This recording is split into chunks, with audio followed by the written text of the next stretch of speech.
Ladies and gentlemen, good evening and welcome to Canal Algérie's nightly news. On to the headlines. The former head of government, Sid Ahmed Ghazali, is buried today here in Algiers with the presence of several cabinet members. The Army General Said Chingriha ministered delegate to the Minister of National Defense and the PNA Chief of Staff on an official visit to India. The extremist speech in France stuns key French political figures, calling for the respect of Algeria's history and memory. Welcome back. We begin with this sad news where the former Prime Minister Ahmed Ghazali was buried at the Ben Aknoun Cemetery. He passed away yesterday at the age of 88 years old. The President of the Republic had extended sincere condolences and deep sympathy in a message to the late's family, recalling his rich career as one of the men who served the country in high-ranking positions in the state and left his impact as one of the national figures of the country during one of its decisive stages amid important events. The funeral was attended by the President of the People's National Assembly, the Prime Minister, the President of the Constitutional Court, the Principal Private Secretary to the Presidency, in addition to members of the government, advisor to the President of the Republic, in addition to members of the late's family, companions, and citizens.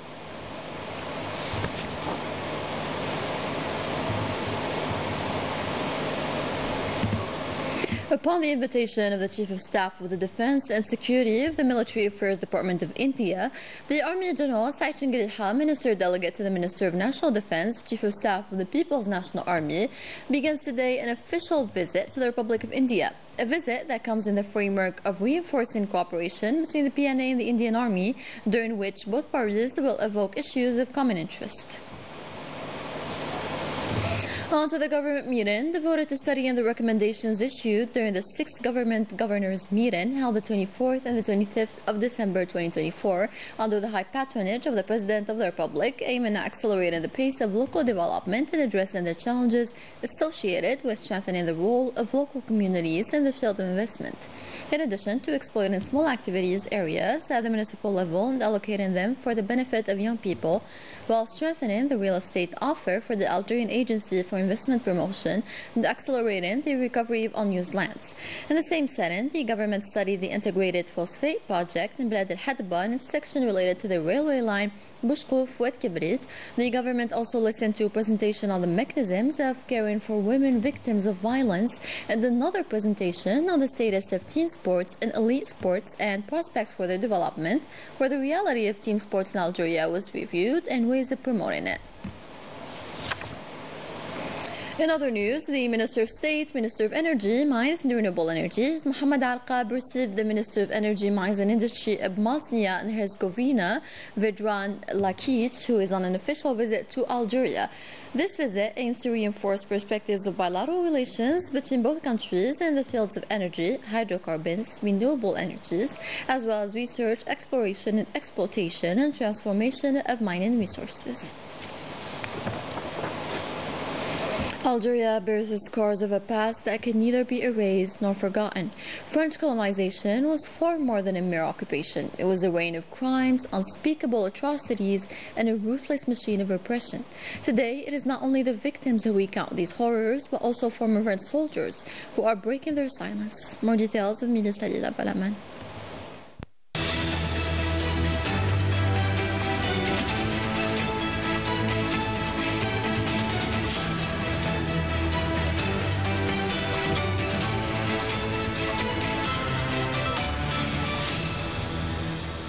Burdened by the weight of its colonial past, former soldiers of the French colonial machine have spoken out with bitterness and remorse, recounting the abuses, murders and acts of torture inflicted upon the Algerian people. Their testimonies expose the horrors of a dark and shameful chapter in history. If I had been discharged, I would have never killed anyone. My life would be better now, but I became a criminal.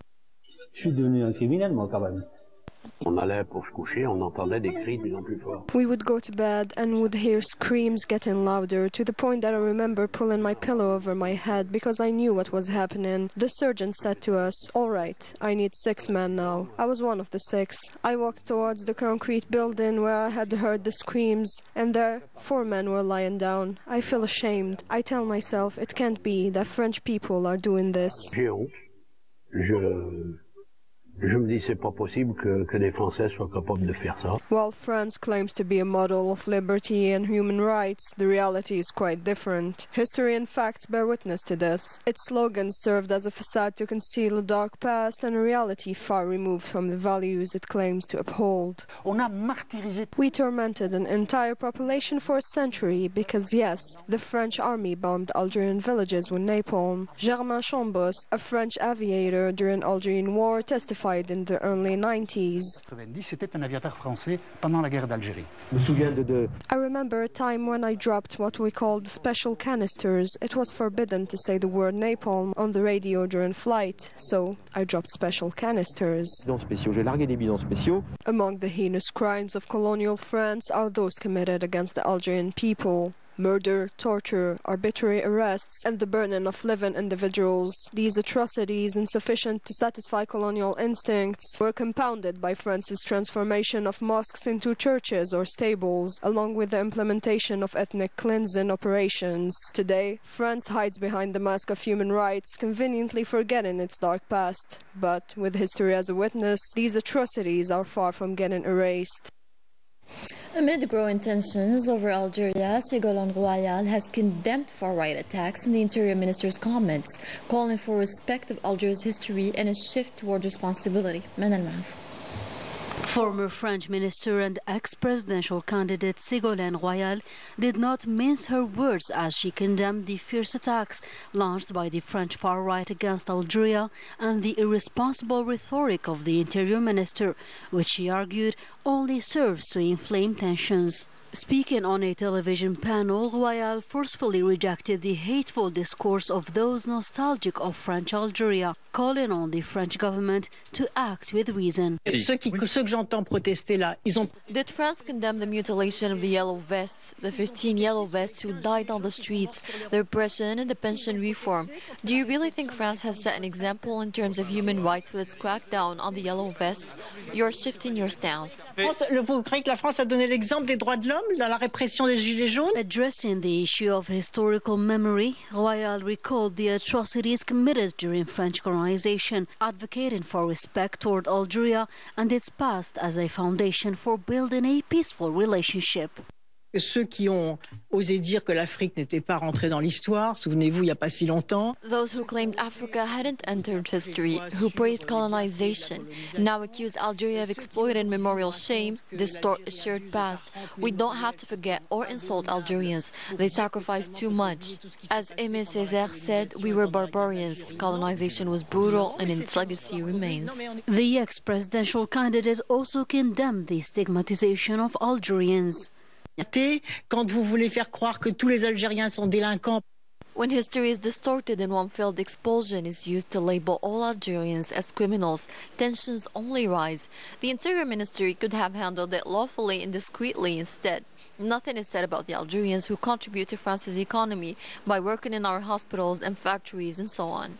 For Ségolène Royal, it is crucial to put an end to dismissive and provocative rhetoric towards Algeria, words that only worsen the relations between Algiers and Paris.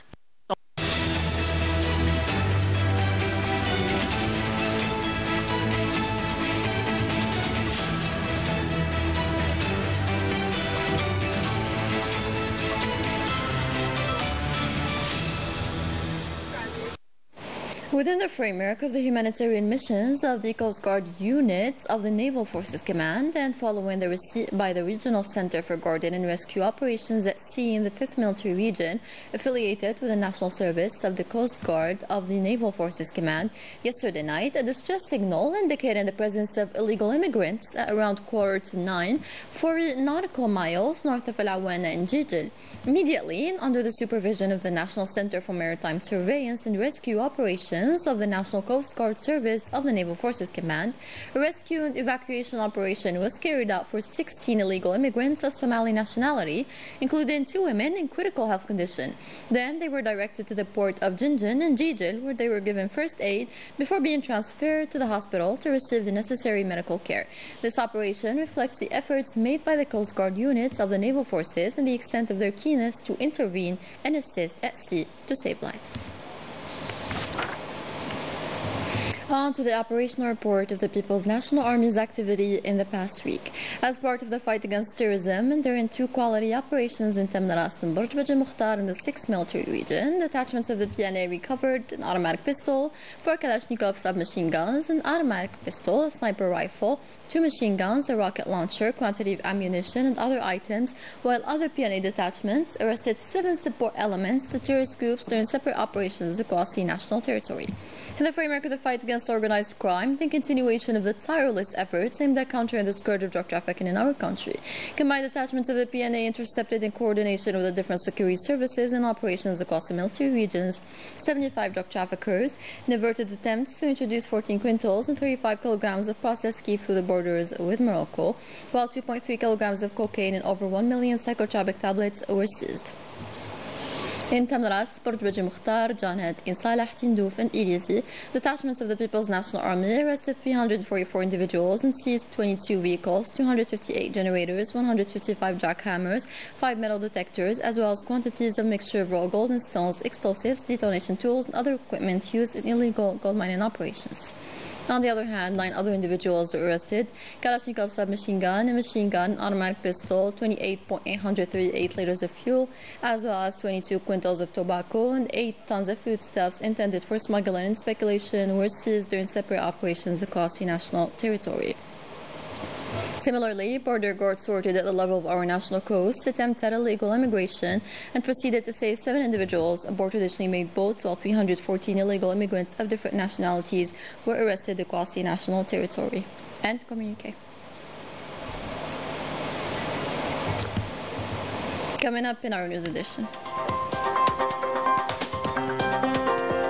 A general strike is held today and tomorrow in Morocco to denounce high prices, precarious living conditions, and social inequalities.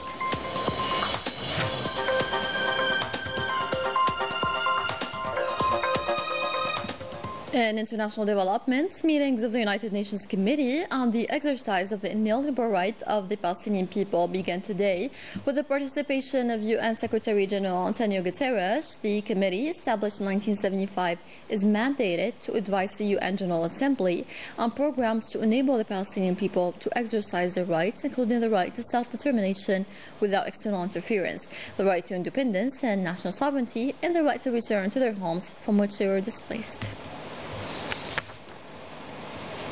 On the ground, and after 2 weeks since the ceasefire came into effect, the humanitarian situation remains critical, according to the Euro-Mediterranean Human Rights Observatory, highlighting the fact that the urgent humanitarian need of 2.3 million inhabitants were not met. Despite the international efforts, according to the NGO, around 8,500 trucks entered Gaza, but only 35% reached the northern part. The observatory estimates that the international community and the ceasefire mediators must act immediately to respond to the urgent humanitarian needs, activate support mechanisms and assistance to ensure the safety and dignity of those affected. Tensions in Morocco have reached a breaking point as a general strike grips the nation today and tomorrow, affecting both public and private sectors. The nationwide mobilization comes as a response to what is widely criticized as chaotic government policies. Unions are also condemning violent repression and the deepening economic hardship, with nearly 3 million Moroccans pushed below the poverty line. Again.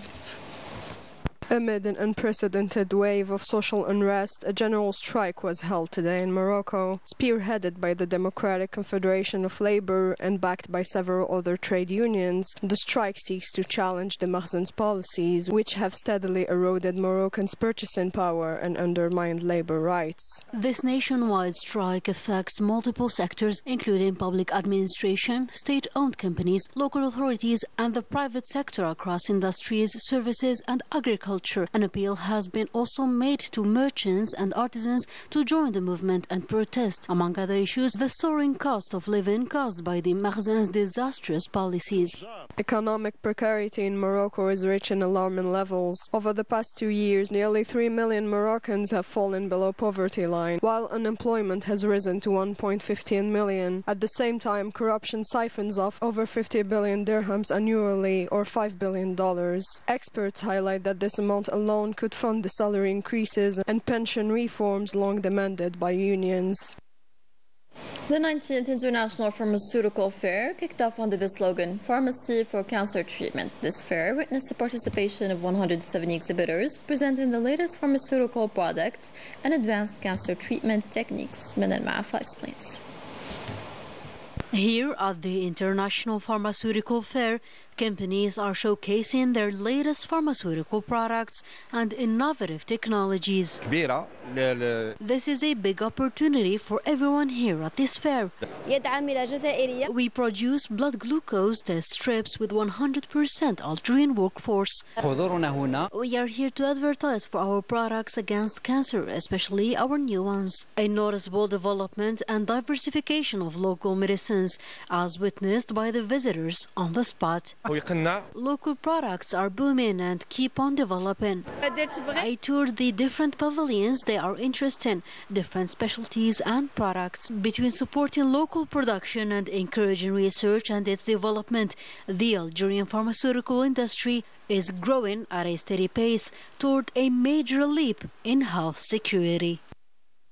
Sports now, USM Algiers jumped to the third place of the National Football Championship after beating US Khenchla with 3-0, and in the cup competition, the side Akbou knocked out CS Constantine after defeating the representative of Constantine with 1-0, scored at the beginning of the game by Fouad Leshad.